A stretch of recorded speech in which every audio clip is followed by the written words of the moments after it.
The Healing Spring Show, healing families and communities by breaking the stigma of addiction and expanding the scope of recovery. Now here's your host, John Edmonson. I'm sitting here with a gentleman today, and I'm just impressed with all he's done, he's achieved, and his origin story. And I was going to introduce him, but then he shared with me that there's an interesting way that one can introduce themselves when they've had certain life experiences. And so I'm going to turn it over to Joe Powell, who is an amazing man with a great story. And Joe, take it from here. Who is Joe Powell? And Thank you. Let's meet you. I appreciate it, John. My name is Joe Powell, and I'm a young person in long-term recovery. And what that means is that I haven't had a drink of alcohol in 31 years and haven't used any other drugs or opiates since January of 1973. And it's only because of long-term recovery that I'm able to be a father today and a husband today and a lifelong learner and a servant leader today. It's only because of long-term recovery that I'm able to be the president and CEO of APAA, the Association of Persons Affected by Addiction, in Dallas now for 22 years. So I am a person that also I'm a licensed chemical dependency counselor for 28 years. And so I'm a lot of things. I'm a peer first of all. And that means that I have experiential knowledge and from my own recovery. So I promote recovery, health, wellness, and recovery. I'm a guy from Harlem, New York City, born and raised in Harlem, New York, born in Harlem Hospital, and also who have been baptized by a congressman, Pastor Adam Clayton Powell. And so I come from a long line of advocates. And I think in Harlem, the Harlem Renaissance, a lot of entertainment. I grew up on stage as a tap dancer. Me and my two brothers and my dad, we entertained. I went to work at 4 years old. wow. Yeah, at 4 years old, I was on CBS on a show called the Ted Mack Amateur Show. And it was really similar to American Idol today, where the amateurs, and so you would call in to CBS and pick a winner, whoever that you choose, all over the country, and they would call in. And Ted Mack was one of the biggest, of course, variety talent shows of that time. And I was 4 years old then. And Ebony Magazine did 3 pages on us, and they got Ted Mack is holding me in his arms because I'm only 4, and I couldn't spin the tray at that time or twirl a cane because me and my two brothers and my dad, we did it. We learned from my father. My father was an entertainer and he was out of a group called Hat, Cane, and Tray. And Hat, Cane, and Tray, so one specialized in the top hat, that was my father. And he would get up on top of the chairs and spread his legs apart on top of the chairs, wore a top hat and tuxedo, right? And he'd take the top hat, twirl it on that hand, twirl it over there, throw it up in the air, dive into a split and catch the hat on his head. And he did that drunk for about 40 years. You know, we used to say, Dad, don't go up there. No, don't get on the stairs. Don't get on the chairs, you know, because he would be intoxicated. You know, and he still would do it. And he still would catch the hat on his head. He still would dive into a split. Oh, yeah. Wow. So he taught his first 3 sons how to do the same thing, what he did for years, Hat, Cane, and Tray. So we come out and we had tuxedos, we had top hats, we had a cane and a tray, and we spin the tray and throw the tray up in the air, dive into a split, catch the tray, you know. And we did this on Ted Mack Amateur Hour. I remember 3 years straight, every year he would have us on there at least once a year, you know. But at times I can't believe it myself that I went to work at 4 years old, because that's how we paid the rent. We was entertainers on stage. And we ended up, of course, dancing for 15 years with Sammy Davis Jr., Frank Sinatra. My brothers went on Ed Sullivan Show. all over the Celebrity Club in Harlem, Apollo Theater. We did all of that with a lot of course, Motown groups. We danced with all the way from Jackson 5, Michael Jackson, the Temptations, Gladys Knight and the Pips. So entertainment. But in the entertainment world, my father was an alcoholic. So having that alcoholic dad, there was a lot of trauma and drama that the family went through. My mother ended up with 7 boys and 1 girl. 7 boys? 7 boys and 1 girl. Bless your heart. So 10 of us in Yeah. that house, in the projects, the St. Nicholas projects where I grew up at. 10. But having that alcoholic dad, of course, changed the whole trajectory, as we say today, of how a family moved from this, the Ebony magazine described it as the Powell brothers make early fame. So this famous, of course, children's group, right, that can grow up to really be famous and do something. But when you've got an alcoholic father, and the trauma and drama that goes with that, then of course that changed everything. So we moved to a whole different, of course, and I ended up getting my first drink of alcohol when I was 10 years old at a nightclub. We was entertaining, and I remember sneaking my first drink of alcohol and going there because I wanted to know what was all this noise. Why are all these people partying and the noise gets louder That's and so louder? fun, right? Right. Yeah. That's fun to go along with alcohol, though. And so. But what was that like, that first drink? Whoa. Whoa. Well, that first drink was enough to change my brain and to move my brain to the point to where I need to have another one. My brain, even though, my body, of course, I guess because of even my family, my dad being alcoholic, and what kind of body did I have to where my brain and my body said, you need another drink. You know what I mean? It's sort of like what we say today as far as how we crave alcohol. How one drink can set off a craving. Even at 10 years old, my body is saying, give me more. Yeah. Right? And so, at 15 years old, even in school as a kid, I was drinking alcoholically. Any chance I got, I was drinking, So, yeah. I think that recovery, though, changed also the process of my brain, the way my brain moved toward checking things out as far as getting help, asking for help. Right. Don't do nothing without checking it out with somebody else. Especially if you got, somebody like him or a sponsor or a supporter, someone that supports you and is part of your support circle. We all should have a support group. Of people that we trust, and that, and how many guys that I could tell anything to, and to be able to tell him any and everything, that was so cool right there, and to check things out. So he pretty much, once I got sober, clean, and then it started to clear the brain, you know what I mean, and all of the cobwebs and all that alcohol and thoughts and feelings out, you know what I mean, and I was able to really to move into action.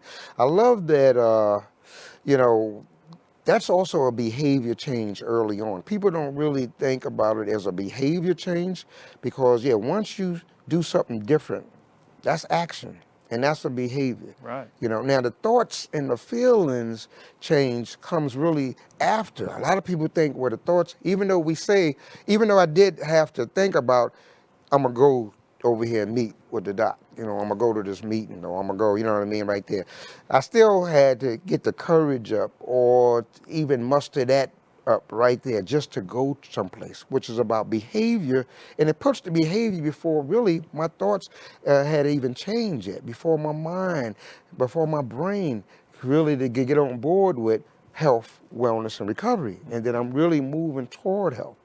I think that, that right there was the beginning right there. So anyway, Dr. Deere, he actually saw that once the work that I did, he told me to go back to school. I went back to school. I became a licensed chemical dependency counselor, LCDC, at Eastfield College.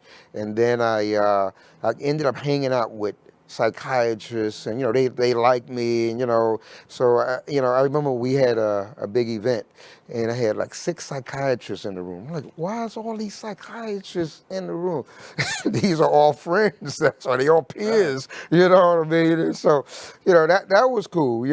And to have a black psychiatrist as a sponsor, that was really cool, because most of the psychiatrists wasn't black; they were white. And matter of fact, only 2% in the United States at that time was only 2% black psychiatrists in the United States. But anyway, in just moving up to 98 is when I got a call from Lois, a good friend of ours, who was a family member. And so she said, Joe, the federal government is putting out a grant. And the grant is for peer-to-peer. That means people in recovery helping those that are seeking recovery. And they said that they've never done this before, put out a peer-to-peer grant. And she said, we want to get some help with putting that grant together and maybe forming an organization, right, that can move forward with that grant. And that's how APAA started. It was a bunch of us, that came together at first, and with Lois, and we got the grant written and got the grant. And so in 1998, and that was the first SAMHSA, and that was because Dr. Clark was he's still around, and I talked to him not too long ago.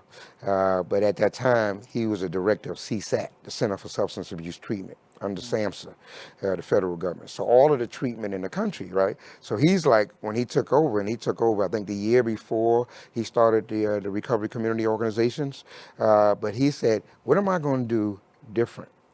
When he looked at the data showed that only 10% of the United States is going to treatment. Only 10%. And that was 22 years ago. That was in 1998. So when he saw that data, he's like, well, what am I going to do different when only 10% is going to do? He said, don't people recover from alcoholism and addiction? He said, where's the people in recovery? Let's get them to the table. Mm-hmm. And that's when SAMHSA, the federal government, put out the first SAMHSA grant for peer-to-peer, because now he's bringing people in recovery. And it was 20 recovery organizations that got the grant, all in the United States, from California to New York. And we were the one in Texas, right?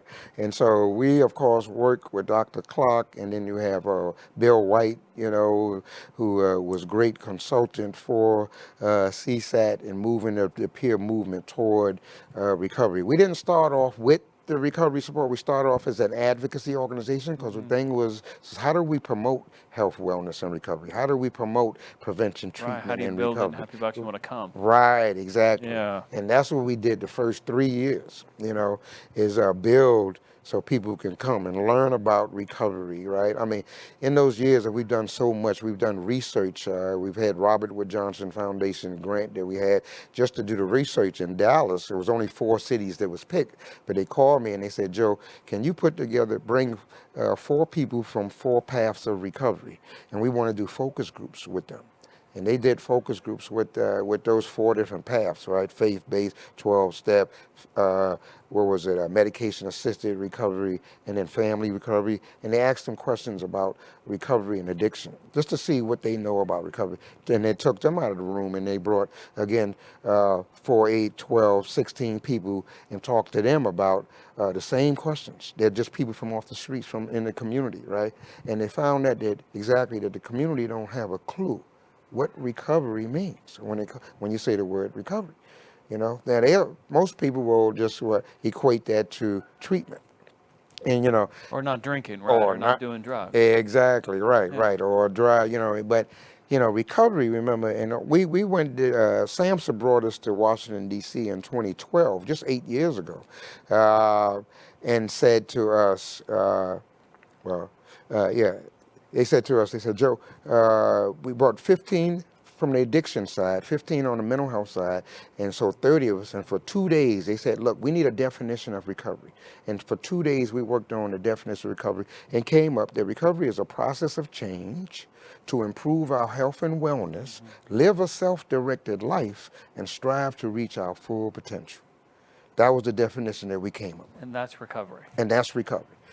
And so the feds put that out for all the treatment providers, and they asked everybody to take a look at that. And we got some pushback. And the pushback that we got, though, was people that was thinking about addiction, because they said, "Whoa, that definition don't tell me to stop shooting dope and stop drinking alcohol." Well, guess what? This is not an addiction definition. This is a recovery definition. Yes. That I don't care how many years or months or days I have of sobriety or in recovery, that works for me. Even with mental health, remember that half of the group has mental health challenges, and we're thinking about this fits for all of us. A process of change to improve our health and wellness, live a self-directed life. That means the path of recovery is my choice, right? And strive to reach my full potential in life. Right. So the government did come back with, okay, we're going to add 4 things that you must have in 4 dimensions and 4 components of that recovery. And that's health, home, purpose, and community. Those are the 4 things that you have to have for recovery. Health, meaning that's that part that people say, well, they don't tell me to stop using drugs or alcohol. Well, with the health part, if you want health, right, and how does recovery, your path, any path that you choose is healthy for you. So if you choose the faith base, or you choose the 12-step, or you choose the red road to recovery, which is the Native American path of recovery, the elders' way of recovery, there's many spiritual paths of recovery, right? So in that's the health. Whatever health path that I choose, that's my choice, right? And so it tells you that in the health. Then it says home, that everyone needs a safe place to what? Recover.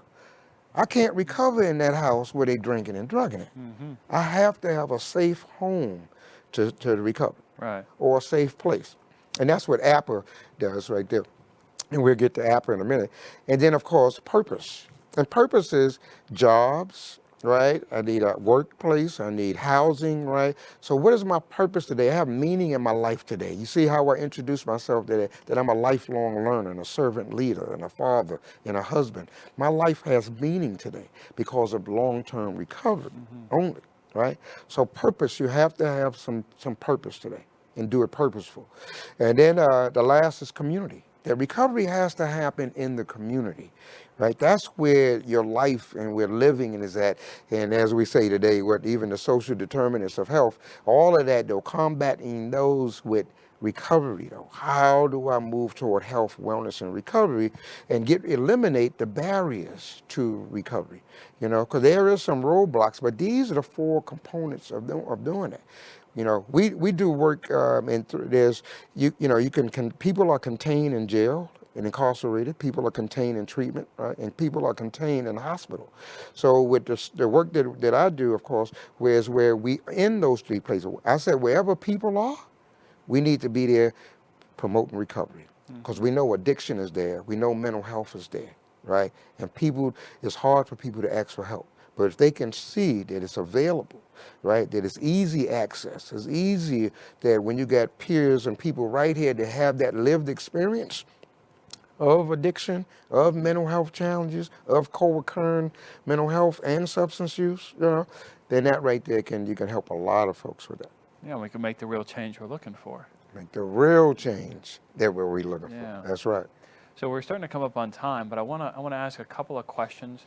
One is about vision for the future, but also I want to ask it, and it may be a risky question to ask on a show, so we'll take a look at it together. But you talked about civil rights before, and you talked about everything that you've been through, and we see some things going on today. We saw some things going on before as well, so we're not through it yet. It's still in process. Part of recovery is, at the same time, forgiveness. So how can someone who's trying to have recovery, who's on the receiving end of social injustice or of crimes or racism, and they're receiving that abuse, or maybe some people on the other end that are innocent bystanders of a riot and they get hit or hurt and they didn't have anything to do with it, Right. How do they find forgiveness? What are your thoughts on that? It depends on what they've forgiven, first of all. I don't know if they've forgiven themselves, or they've forgiven systematic racism, that goes back 400 years. Are they, forgiven the police, because there's many aspects to forgiveness. But you're right, that is one principle of recovery, okay? And there's many principles, of course. If you work in a 12-step program, there's a principle for each step. Right. And so the first step, of course, principle, which is hard for a lot of people to get, is just being honest. Honesty is the first principle for step one, because that's the one where we got to get honest and say, I got a problem. Because I've been living in denial river. I've been in denial for a long time, right? And so now I come out of denial and I get honest, and that's the first step, right, of recovery. And so, but when you get into forgiveness, of course, and perseverance and willingness and humility, right? There is so many, especially the spiritual part and also the being of service part. And so, that's interesting that you said that, because, really you actually can work, again, any path of recovery with racism, or sexism or alcoholism.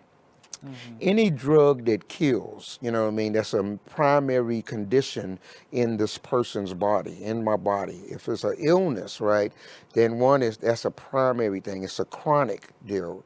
And also what? It's progressive, meaning that it will get worse if I don't do something with it. And then last is it's fatal. So it will kill. Racism has killed so many people. So the forgiveness part comes with education, though. I think that one of the things that we're doing right now, especially I would think for white people, is to get educated, first of all, on what is this history done? What is this trauma all about? What does that look like? I mean, and this YouTube, like I said, has got, a whole bunch on YouTube on, racism, as well as post-traumatic slave disorder. Harvard University just hired this guy, Khalid, what's his name? Kahil Gibran Muhammad. He works for Harvard University now. He's on YouTube doing a great thing. I got his book on my phone, on my iPhone. But anyway, the thing is also learning. It's a lot of learning right now that has to take place for the action to take place, right? I mean, I can't do any action until I learn, and that means a lot of listening first, right? Listening to what really happened here, and wow, we don't want people to ever suffer that trauma again, you know what I mean? And that's why, I can see with the Black Lives Matter movement, because Black lives do matter. So it's been all these years that Black lives didn't matter, and then here it is again, So when you see that, when you see the death and there's no reason, and this guy, is killing him, sitting on his neck. So, stuff like that, for me, I mean, again, seeing that for so many years, raised in that, and then now seeing it again. But I think that one that has to take place because of what I know today is that how do we move toward that learning one, and then what action that has to take place to move toward equity and equality in any kind of way. You know what I mean? And there's so many areas to that, you know what I mean, to move away. But the forgiveness piece is on that level. I think on those ladders that we climb for and the actions that we take, again, because this is not, the stuff that's happening today, it still happened today, right? And how do we, forgive what is happening today? One is, again, you have to learn the lessons. You got to learn, what is really happening and why is this still, and this has been happening, for 400 years, and here we are today. You know what I mean? So what actions do we need to take so this won't happen again? And that's what's really happening today. So my organization, I think that APAA, the cool thing for me being about recovery, is that I have I've trained a lot of people. APAA is the Association of Persons Affected by Addiction, right? And we know that the planet is affected by addiction, really. Everybody, I know in the United States. Right? Yeah, everybody. I don't care who you are, where you're at, what you have, what you don't. You can't get away from it, right? I agree. Oh, man. So the cool thing about APAA is that we do peer-to-peer support. Right. And this is one of the learnings that has to take place with people in recovery. So people in recovery, it's still been hard to even ask those hard questions about, has racism or culture got in the way of your health, wellness, and recovery? Has that been a barrier for you getting recovery? Now Black people can answer that, all the time. Because like I said, even with the ACEs, the 10 questions, you got to add the 11th question. The 11th question is living while Black, because that for me, that's what I experienced I'm 68 years old, right? So for 68 years, so I've experienced, ups and downs in different ways, and I think that most black people have. And so when you look at that right there, you can see again that how is it has it affect me today in me growing and up, and it's just too many, I think, and just too many people, too many black folks, too many people again has been affected, and really everybody in this planet. I mean, not so much the planet, but the United States has been seriously affected by slavery, and then all the way up to today. And what was, the cause of slavery, and also going all the way up to why are we still, holding the black race, at that level, and, as a culture, where's the privilege, who's not, etc. So bringing it back to the work I do, let me say this, because it appears, and I'm a trainer, but we still have to put together, again, some work around biases. Right, implicit biases, explicit biases, microaggressions. You know what I mean. So just the everyday biases that we have that we don't even talk about or even notice it until we get to training.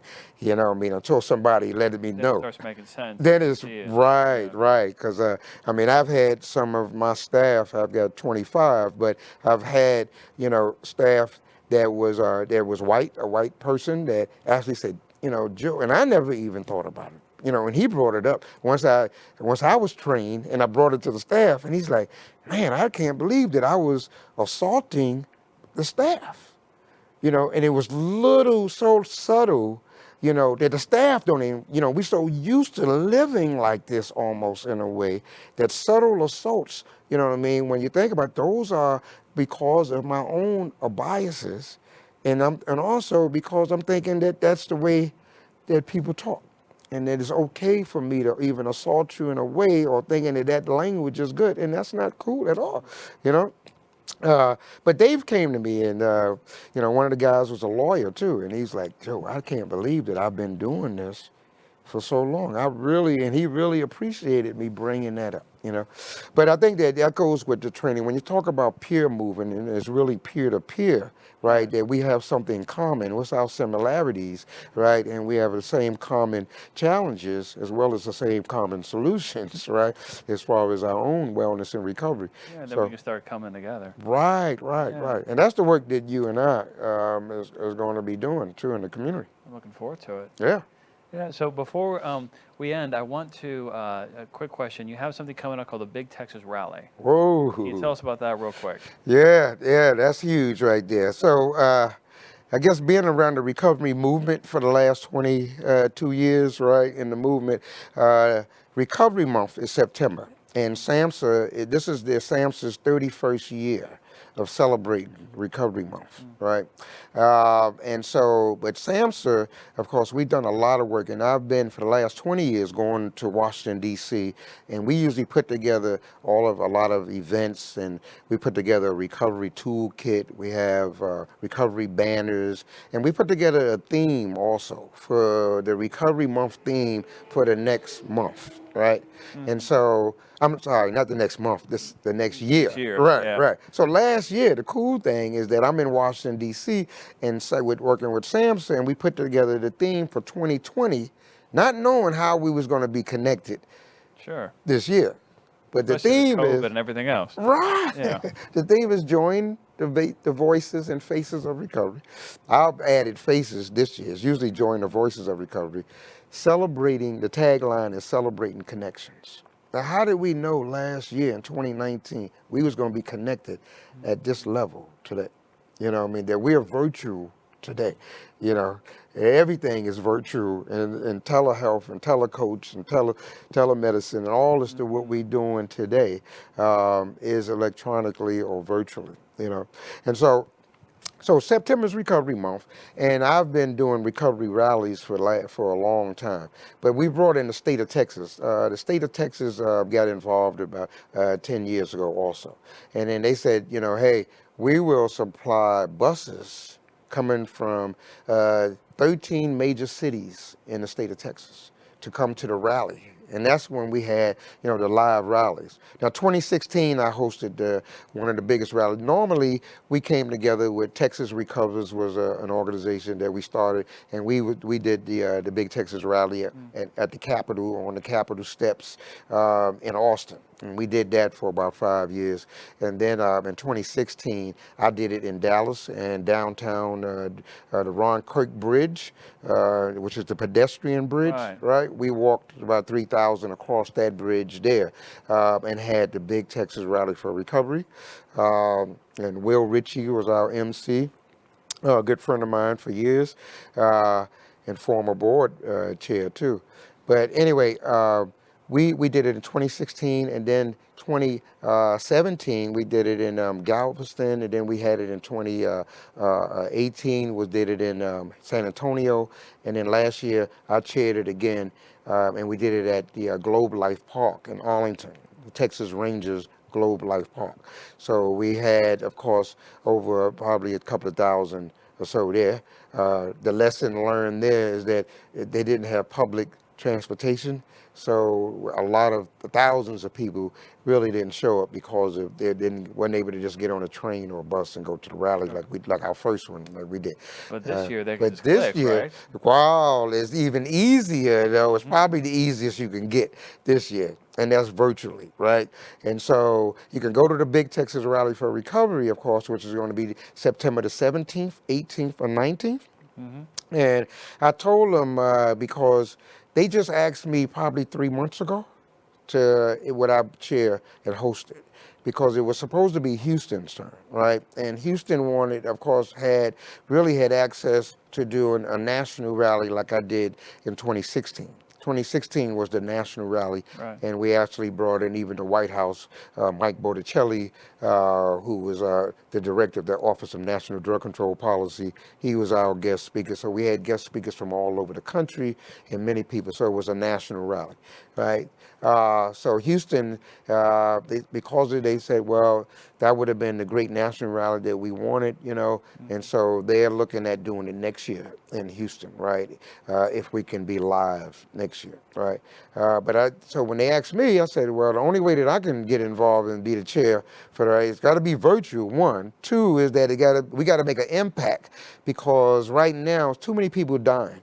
It's too many people that are isolated and alone and depressed and having anxiety, and it has really setbacks, even with mental health, but also with addiction, and a lot of addiction is going on. It's an increase on substance use and violence, et cetera. And so I said, how do we make an impact in Texas virtually? And so one of the things I said is that we got to do it for 3 days. And the 3 days would just be 3 hours a day. So on the 17th, that's on a Thursday. And I said, well, that would be Family Day. So Family Day and young people. And then we have collegiate recovery programs. Texas has the most universities in the country that have collegiate recovery programs already in there for those students that already have, of course, that experience addiction or mental health. But also, we've got 8 high schools also in Texas, right?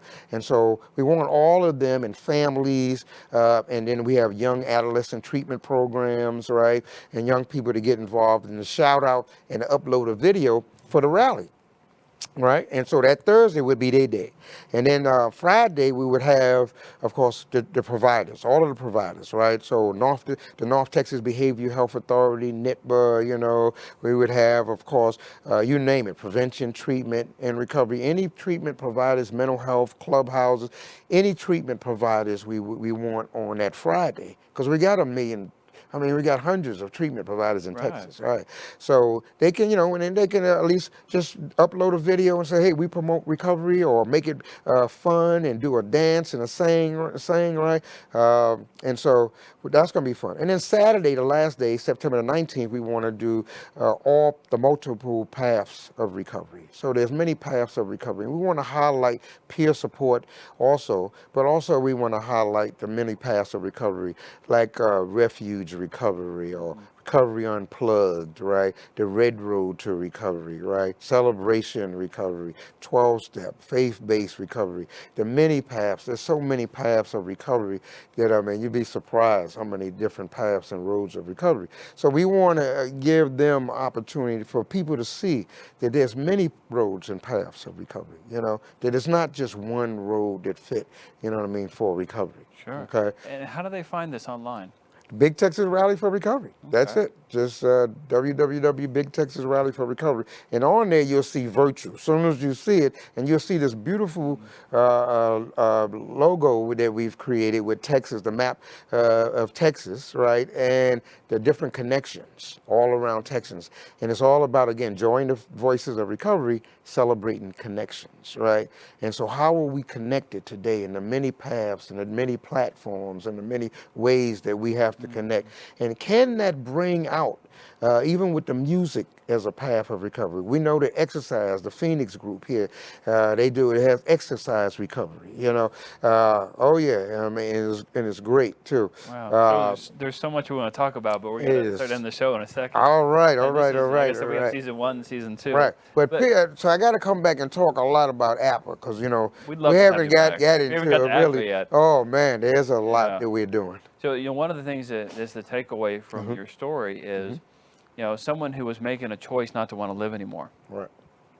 And that person made a choice to live. And from that choice, all these great things are happening. That's right. And if I was, you know, to speak to people that are watching, that would be the one thing that I would hope that they heard from this. Everything else too, but that is huge. That one choice to live, just one step forward, move forward. Right. And they may end up changing multiple lives, people Right. that never meet, people Right. they never thought of. And all that comes out of support.